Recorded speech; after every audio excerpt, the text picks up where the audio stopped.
Brasileira de Massachusetts morre vítima de procedimento estético arriscado, a lipoaspiração. Super Tuesday, Nikki Haley desiste e Donald Trump se mantém no favoritismo entre republicanos. Levantamento mostra que nesta eleição, os latinos devem bater recorde nas votações. Em Massachusetts, brasileiro chama a atenção ao criar estratégias para manter sua cidade mais limpa. E tem brasileiro com a sorte grande, ganhando $1 milhão na loteria norte-americana.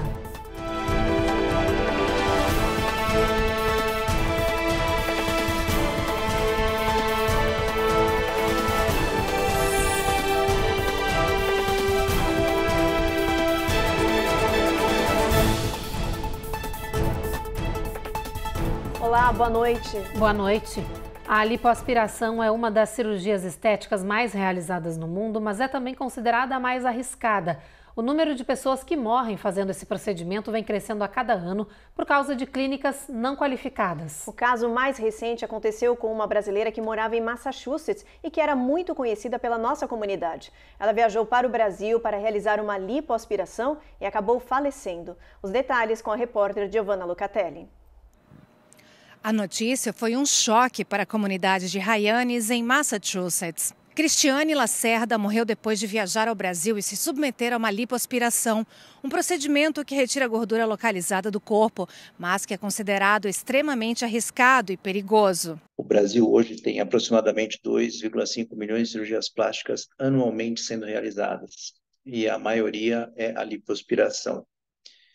Então, quando a gente tem um procedimento que é tão demandado pelos pacientes, as probabilidades, as intercorrências, né, ficam mais presentes e você tem que tomar uma série de medidas preventivas. Acho que essa é a grande questão. A cirurgia plástica foi realizada em uma clínica particular de Belo Horizonte, mas houve complicações e Cristiane não resistiu. A brasileira era muito conhecida em Massachusetts porque tinha um daycare há mais de 30 anos. Agora, amigos e familiares estão pedindo a solidariedade da comunidade para as filhas de 22 e 15 anos de idade que ela deixou. A brasileira foi enterrada no Brasil, em Belo Horizonte. Ainda não se sabe se as meninas vão continuar morando nos Estados Unidos ou vão voltar para o Brasil. O primeiro passo para a paciente fazer uma cirurgia com segurança é a escolha do profissional.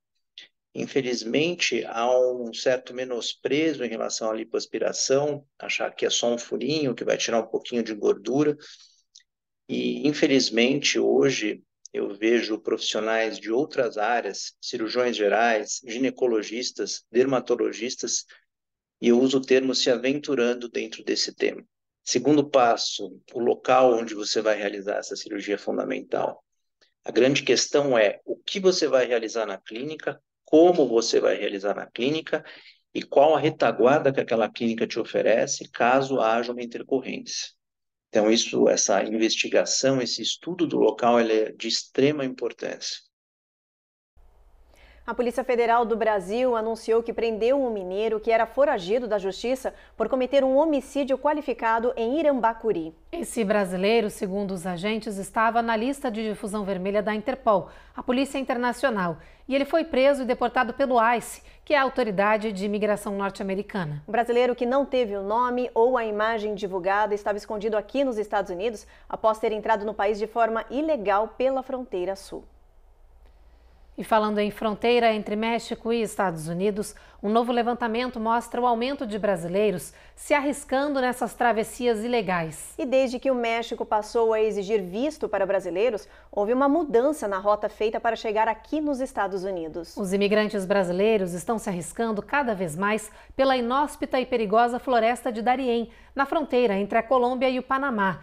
E o número de menores de idade brasileiros nessa travessia assusta. Segundo a agência de notícias AFP, desde 2020, ao menos 15 mil deles fizeram esse trajeto.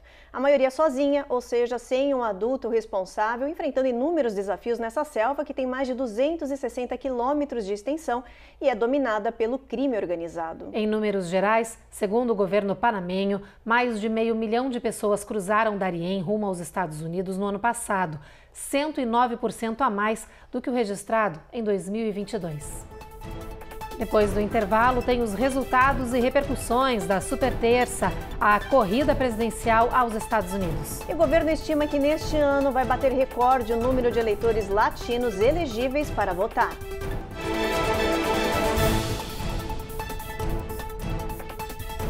Américas no ar. Oferecimento. Reserve Ship. Melhore agora a sua qualidade de vida. Tap Send. Envie agora um Pix para o Brasil e o melhor sem taxa de envio.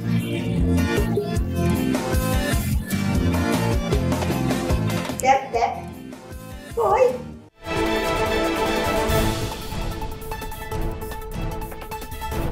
A superterça de ontem, a maior primária do país para a eleição presidencial, mostrou que Donald Trump continua sendo o candidato favorito entre os republicanos. Na votação que aconteceu em 15 estados e um território norte-americano, Trump conquistou pelo menos 995 delegados, os representantes do partido que na prática escolhem quem vai concorrer no pleito. Agora, consolidado na disputa, a expectativa é de que na próxima rodada de primárias, em 12 de março, Trump acumule um número impressionante de 1.215 delegados republicanos, se tornando oficialmente o candidato do partido. A principal adversária de Trump nessas pré-eleições, a Nikki Haley, conseguiu ontem somar 89 delegados. Mas com esse baixo número, na manhã de hoje, ela anunciou que desistiu da candidatura sem arrependimento algum. Entre os democratas, o atual presidente Joe Biden segue como favorito à reeleição, já acumulando mais de 1.400 delegados do partido. Na próxima rodada de votações primárias, daqui uma semana, votam moradores de regiões importantes, como a Geórgia e Washington. E a gente segue falando da corrida eleitoral à Casa Branca porque há uma expectativa para um número recorde de eleitores latinos neste ano. Um levantamento da Axios estima que mais de 30 milhões de latinos estão elegíveis para votar. Mas em alguns estados específicos, essa presença nas urnas está mais fraca do que o esperado.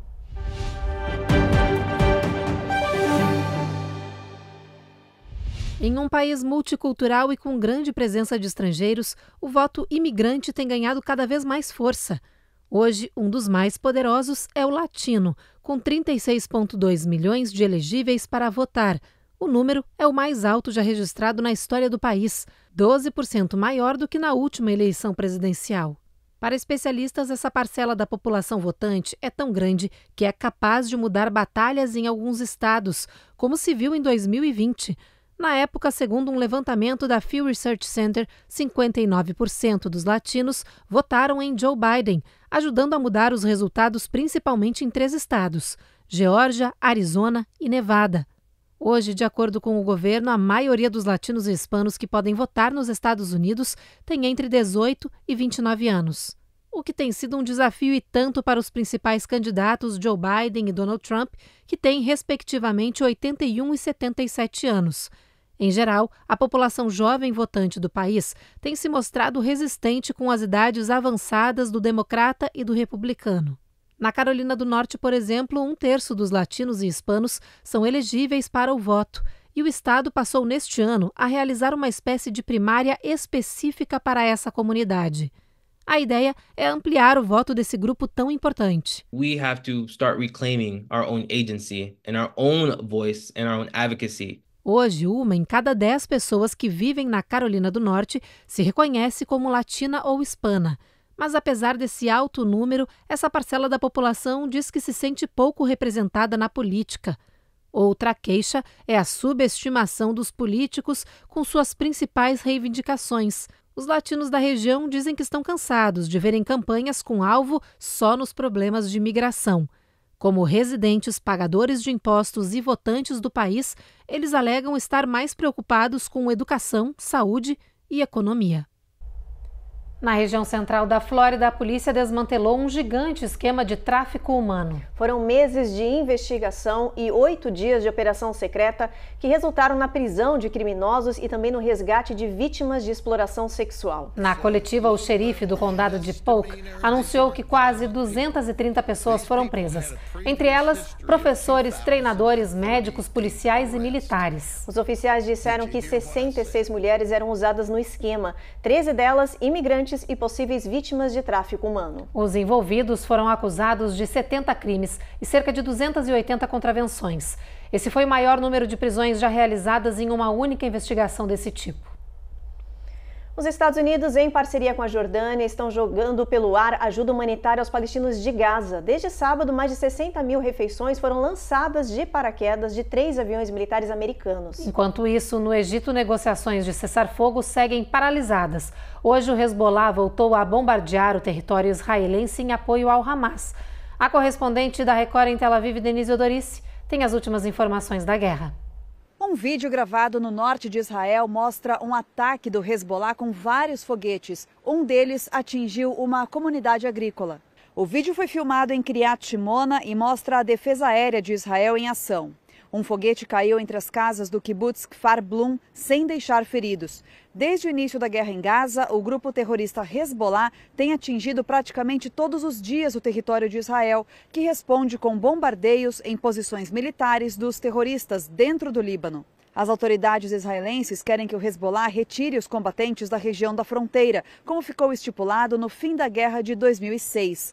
Mas o Hezbollah rejeita negociar o fim das hostilidades enquanto não houver trégua na faixa de Gaza. Mediadores internacionais fazem pressão para que os combates tenham pelo menos uma pausa de alguns dias no território palestino para construir confiança entre os dois lados. No Mar Vermelho, um ataque da milícia Houthi, que controla parte do Iêmen, deixou ao menos 2 mortos num navio de bandeira de Barbados. De Tel Aviv, Denise Odorici, para o Jornal Américas no Ar. Depois do intervalo, tem reportagens sobre os desafios de conseguir pagar um seguro residencial, que é muitas vezes obrigatório aqui no país. E a gente te mostra quem é a primeira indígena brasileira a ganhar uma boneca Barbie, em homenagem ao Dia da Mulher.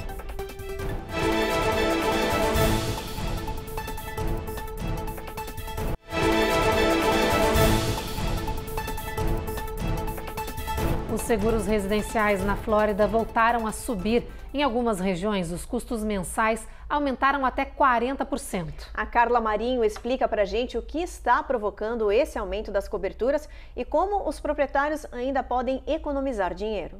Renovar a apólice do seguro de casa entrou na lista de desafios financeiros dos americanos em 2024. Alguns consumidores estão pagando de 10% a 40% mais caro para garantir a proteção da casa este ano. E segundo especialistas, motivos não faltam para essa disparada nos preços. 3 pontos importantes contribuíram para isso. O primeiro deles é que aqui na Flórida a gente está em rota de furacão, as condições climáticas a gente sabe que são imprevisíveis. No último ano, não foi um ano tão pesado no estado, mas a gente vem do histórico aí de 5 anos, que foi bastante oneroso para as seguradoras. O segundo ponto são os preços de materiais de construção. A inflação subiu, desde a pandemia as coisas têm ficado mais caras. Isso reflete também no material de construção. Então, se a seguradora precisa repor após um dano, ela precisa repassar esse ajuste de preço também para os consumidores. E o terceiro ponto, infelizmente, são as fraudes, que são muito comuns aqui na Flórida e que também acaba sendo bastante oneroso para todas as seguradoras. Em algumas regiões, o preço das casas pode influenciar diretamente no valor do seguro, então é bom preparar o bolso. De acordo com a Associação Nacional de Corretores de Imóveis, os preços voltaram a subir nos últimos 7 meses. Em comparação com janeiro do ano passado, esse aumento ultrapassou 5%. Mas ainda é possível economizar com seguro, afirma o especialista. A principal dica é orçar com diversas seguradoras. Procurar um agente ou uma agência que trabalhe com diversas seguradoras. Isso porque cada seguradora está procurando um tipo de imóvel diferente. E pode ser que você, falando com uma só seguradora, ela não esteja procurando exatamente o tipo de imóvel que você tem. A chance de você conseguir um preço melhor é muito mais alta. Um segundo ponto que pode te ajudar é trabalhar com deductibles maiores.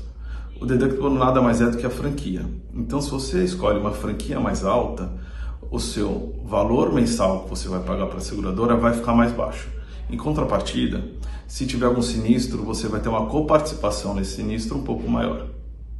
E agora uma boa notícia para quem gosta de fast food, pipoca de micro-ondas e pizza, por exemplo. A FDA anunciou que as embalagens dos alimentos não podem mais conter substâncias tóxicas perigosas que contaminam as comidas.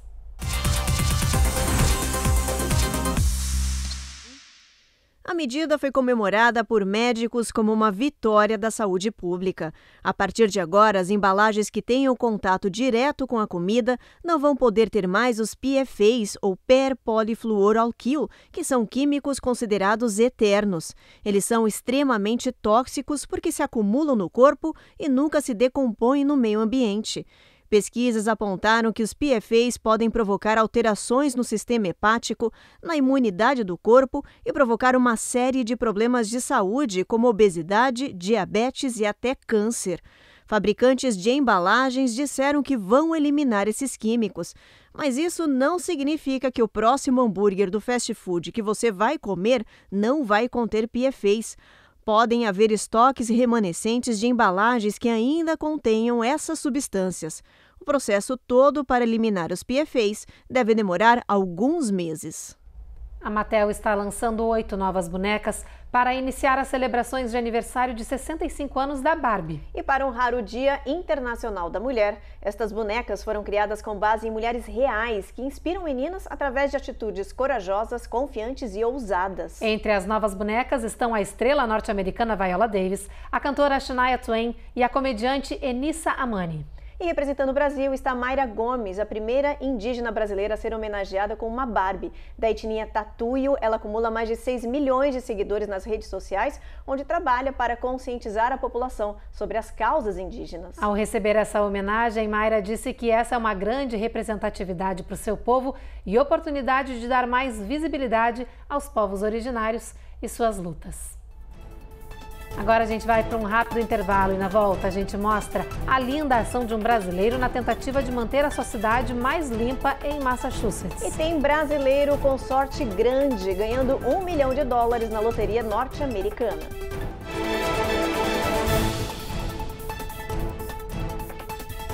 Américas no Ar. Oferecimento. Reserve Ship. Melhore agora a sua qualidade de vida. Tap Send. Envie agora um Pix para o Brasil e o melhor sem taxa de envio.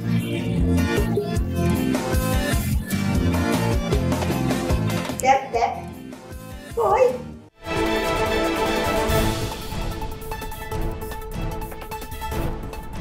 Já voltamos e com um alerta polêmico dos cientistas e também ambientalistas. O aquecimento global deve deixar boa parte do Oceano Ártico sem gelo muito antes do que se previa. Essa realidade deve ser registrada até 2030. A Eloá Urazen explica pra gente por que isso deve acontecer e quais são as consequências para o planeta. Esse relatório, publicado na Nature Review Earth and Environment, disparou o sinal vermelho para o mundo e alertou que o planeta continua seguindo no rumo errado por causa do aquecimento global. A análise diz que a região antártica pode ficar sem gelo dentro dos próximos 10 anos.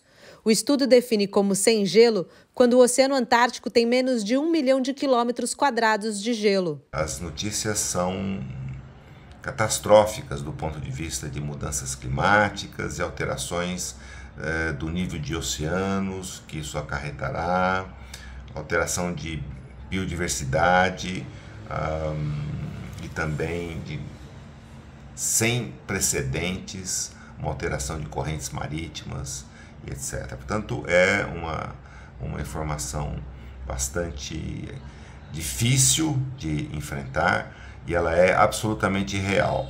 Se são 10 anos de espera, 20 anos, isso pouco importa. O tempo é extremamente curto, as medidas devem ser extremamente urgentes e as consequências são muito sérias, tanto do ponto de vista de biodiversidade, portanto ambiental, mas do ponto de vista social, as áreas inundadas e as alterações climáticas, e do ponto de vista econômico. Os modelos climáticos da década de 1970 já previam a possibilidade de alcançarmos condições de verão sem gelo no Antártico. Mas essas novas pesquisas ajudam a determinar a rapidez com que isso pode acontecer. Quem acompanha o assunto não está surpreso com a publicação. O eventual desaparecimento de gelo, de camadas de gelo no Ártico, ela não me surpreende, porque eu acompanho esse assunto há muitos anos, tenho conversado com muitos cientistas e, ano a ano, os dados e os fatos mostram que aqueles cenários que os cientistas esperavam para acontecer lá em 2040, 2060, já estão acontecendo nessa década de 2020 a 2030. É uma tragédia humana, é uma tragédia econômica, que vai afetar a segurança alimentar, é uma tragédia habitacional, porque em vários países tem inundações ou deslizamentos. No Brasil costuma acontecer isso em regiões serranas. Então, é uma tragédia, e o mundo continua dependendo, ou viciado em combustíveis fósseis, e achando que é normal desmatamento desenfreado em vários biomas. Lamentável isso. Chegou a hora da meteorologia, vamos aqui no nosso telão para dar uma olhada nas temperaturas previstas para amanhã. Olha só, chuva em Boston e em Nova York, onde a máxima pode bater 51. Essa chuva continua em Norfolk, com máxima de 61, e a temperatura aumenta em Atlanta, com sol entre nuvens, máxima de 71. Na Flórida, previsão de pancadas de chuva na região de Miami. Em New Orleans, previsão de sol entre nuvens, com máxima de 78. Tempo encoberto em Houston, máxima de 79 nessa região. San Antônio, a gente tem chuva ao longo do dia, mínima de 66. El Paso, tempo encoberto, sol entre nuvens, máxima de 71, mínima de 44. Albuquerque, o sol também aparece entre nuvens, mínima de 35. Phoenix, a gente tem chuva, a máxima não passa de 66. Los Angeles, chove também. Las Vegas, a gente tem temporal, aí mínima de 51, máxima de 66. E São Francisco, tempo encoberto com mínima de 44 graus, máxima de 61. E agora, olha só que legal essa notícia sobre as ações positivas de um brasileiro para a sua comunidade em Woburn, no estado de Massachusetts. Ele travou uma batalha contra a poluição de lixo em uma região de natureza que deveria ser melhor preservada e acabou criando um mecanismo para manter essa área mais limpa, o que está chamando a atenção até das autoridades. É o chamado selvagem que Roberto de Souza captura pelas lentes, que o mantém focado em uma missão. You find stuff that like birds and wildlife that you don't get to see anywhere else. O fotógrafo brasileiro vive há anos nos Estados Unidos e diz que essa área recheada de beleza se tornou uma segunda casa. After the rain stops, that's when I have to come, because that's when the trash moves into the pond. Em entrevista a uma rede local de televisão, ele explica que sempre corre para cá após as chuvas fortes, quando o lixo jogado nas ruas pelas pessoas acaba invadindo a natureza. Isso bloqueia fluxo de água, polui trilhas e ameaça os animais. If you walk on the edge of the street over there, you can see it's full of nips. Roberto diz que a quantidade de lixo tem aumentado nos últimos tempos. Por isso, ele tem vindo aqui diariamente para limpar a área. I actually come here almost every day after work or before I go to work. Roberto, que cresceu em uma fazenda no Brasil, diz que nasceu para cuidar da natureza e que desde que notou a quantidade de lixo nessa área perto de casa, decidiu agir. Entre latas de cerveja, plásticos e até bonecas Barbie, ele já chegou a recolher 340 libras de lixo em 3 meses. So my total right now is 340 pounds in 3 months. Desde que começou nessa missão, ele tenta incentivar as autoridades locais a colocar lixeiras ao redor da lagoa, mas até agora nada foi feito. It was a never-ending story. Like every day you come here, you find trash. Então, além de coletar o lixo manualmente, o brasileiro criou uma espécie de armadilha, um dispositivo capaz de capturar o lixo que flutua pela lagoa. Usei garrafas plásticas recicláveis para fazer esse dispositivo flutuante, já que eu vejo garrafas flutuando por toda parte, por que não usá-las para solucionar o acúmulo de lixo? Ele questiona. Essa invenção está bloqueando o lixo de chegar em outras lagoas, onde fica mais difícil de ser recolhido. Whatever comes here, it stops over there. Uma engenhoca que significa menos impacto aos animais. O fotógrafo diz que está cansado de flagrar cenas como essa, de pássaros com iscas presas em seus membros ou linhas de pesca envolvendo suas pernas. We are affecting the wildlife here in so many ways. O brasileiro diz que é preciso entender que as nossas ações impactam a vida selvagem de muitas maneiras, invadindo seus espaços, por exemplo. Ele diz que quer passar a mensagem de que humanos e natureza estão entrelaçados e que deveriam viver em harmonia. E para chamar mais atenção para o acúmulo de lixo nessa área de belezas naturais em Massachusetts, ele tem montado obras de arte com o que encontra. E quando as pessoas perguntam de onde veio aquele lixo, ele diz: de vizinhos da lagoa, de nós, dos nossos amigos.